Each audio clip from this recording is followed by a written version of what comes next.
Bienvenue mes amis Dev.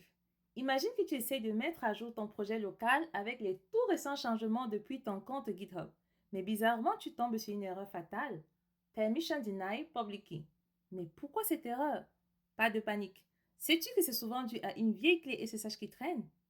Dans ce tutoriel, je te montre comment corriger l'erreur Permission denied public key en supprimant ta clé SSH. Tu vas apprendre à supprimer facilement tes anciennes clés SSH. Alors, c'est parti avec les anti-dev.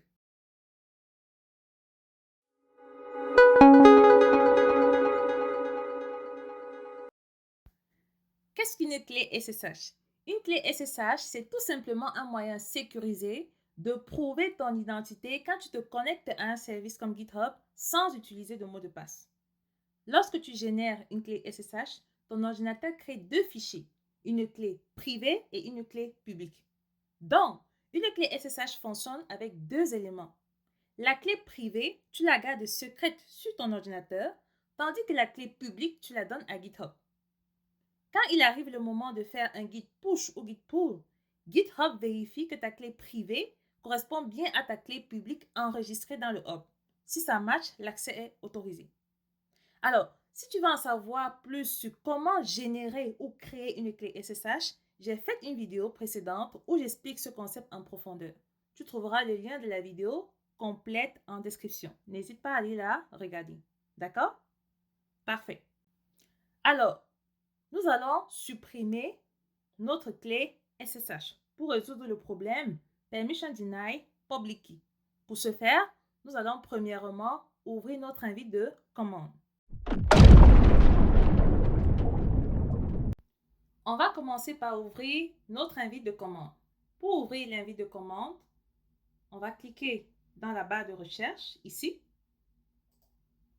Ensuite, on va taper CMD. Parfait. Ensuite, on va ouvrir l'invite de commande. On clique sur Open. Parfait.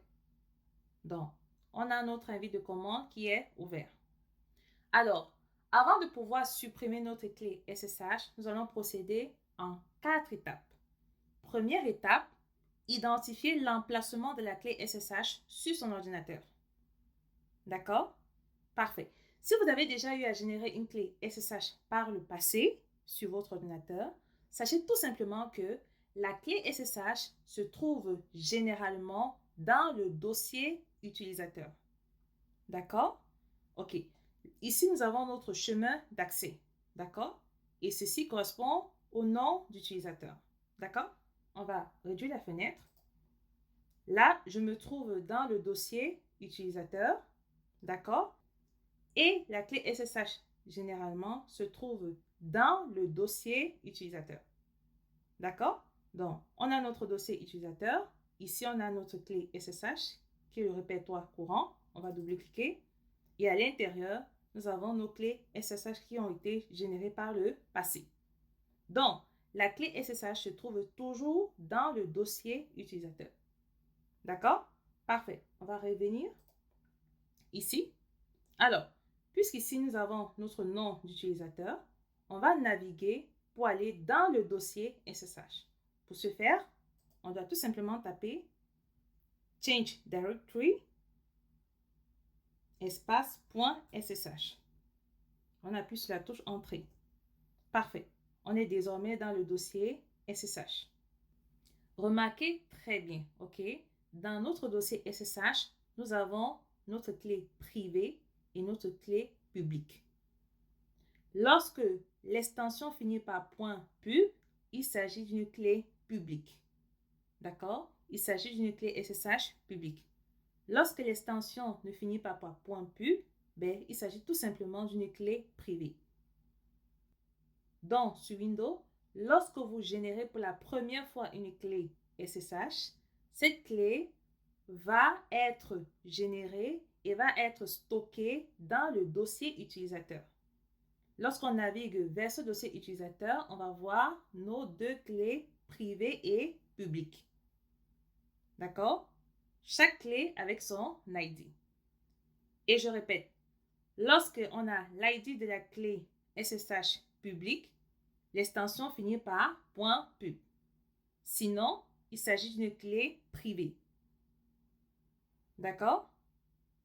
Parfait. Alors, comme nous sommes désormais dans le dossier SSH, OK, si on veut afficher les fichiers de ce dossier, on peut taper la commande dire.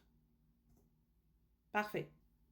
Ici, on peut voir effectivement que dans notre dossier .ssh, on a une clé privée et une clé publique, exactement comme ici. D'accord? Avec les deux autres fichiers. D'accord? Parfait. Étape 2. Nous devons tester la connexion à GitHub. D'accord? Lorsqu'on teste la connexion à GitHub, si on voit le message « You have successfully authenticated », ça veut dire que la connexion est réussie. Sinon, on aura notre message d'erreur « Permission denied ». D'accord? Comme je l'ai expliqué dans la vidéo précédente, pour tester la connexion à GitHub, il faut tout simplement taper la commande SSH espace -t espace git arrobas github.com. On appuie sur la touche entrée. Parfait. Donc, on a permission denied. D'accord? Ça veut dire que notre connexion a échoué. Alors, comment résoudre cette erreur de permission denied public key?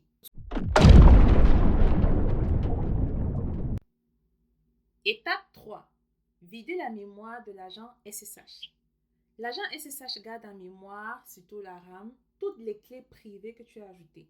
Le problème, c'est qu'il peut avoir plusieurs clés en même temps. L'agent peut essayer la mauvaise clé et GitHub peut refuser la connexion, d'où l'erreur Permission Denied Public Key. D'accord? Donc, on doit vider la mémoire de l'agent SSH pour éviter qu'il utilise une ancienne clé qui pourrait provoquer cette erreur-là. Alors, pour vider la mémoire de l'agent SSH, on va taper la commande SSH-add espace-d et on appuie sur la touche entrée du clavier. Parfait. Ici, on a une erreur. Error connecting to agent, no such file or directory. Ok, là, on doit utiliser PowerShell. Pourquoi? Parce que PowerShell permet de gérer facilement les services Windows, comme l'agent SSH. D'accord? Voici comment lancer PowerShell.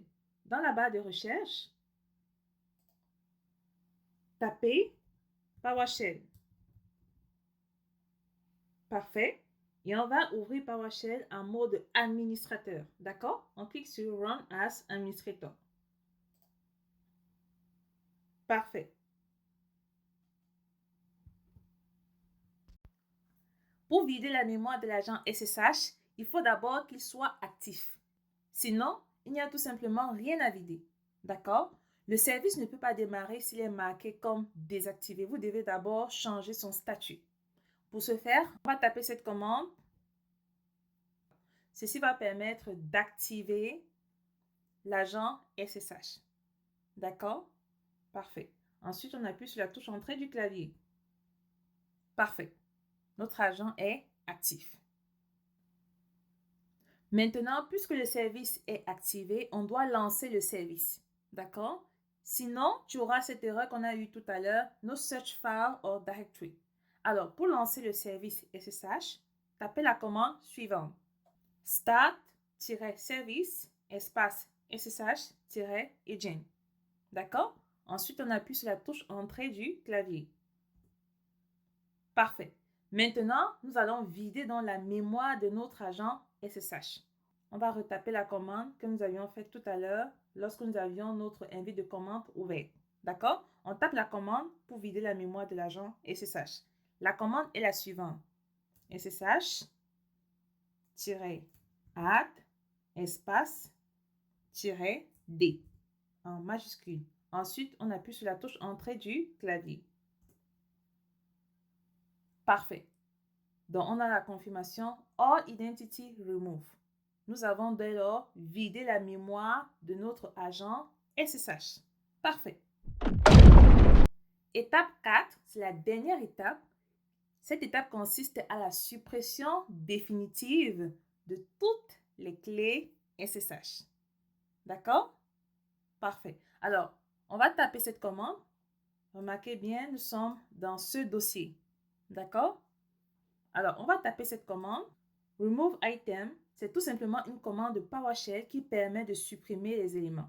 D'accord? Donc, on tape cette commande remove item.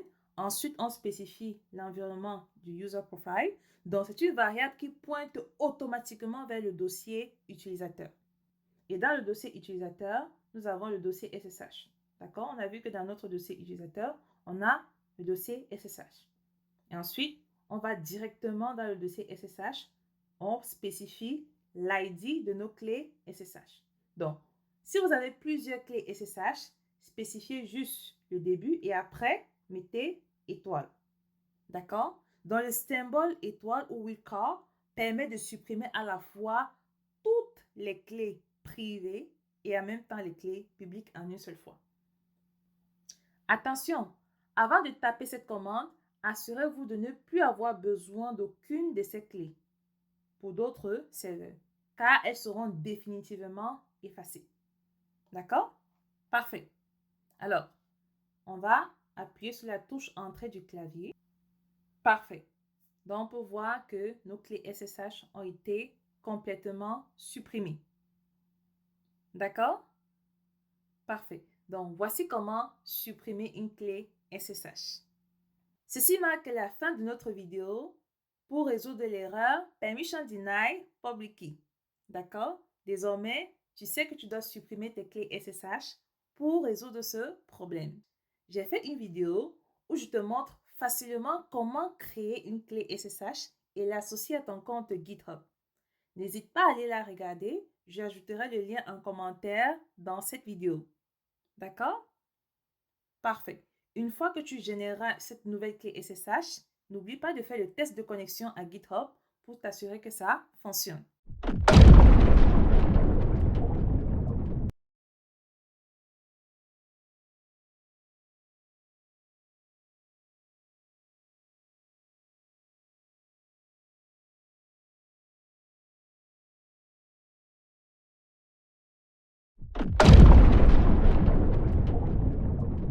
Merci d'avoir suivi la vidéo. N'hésite pas à liker, à t'abonner et à partager. Surtout, laisse-moi une note en commentaire.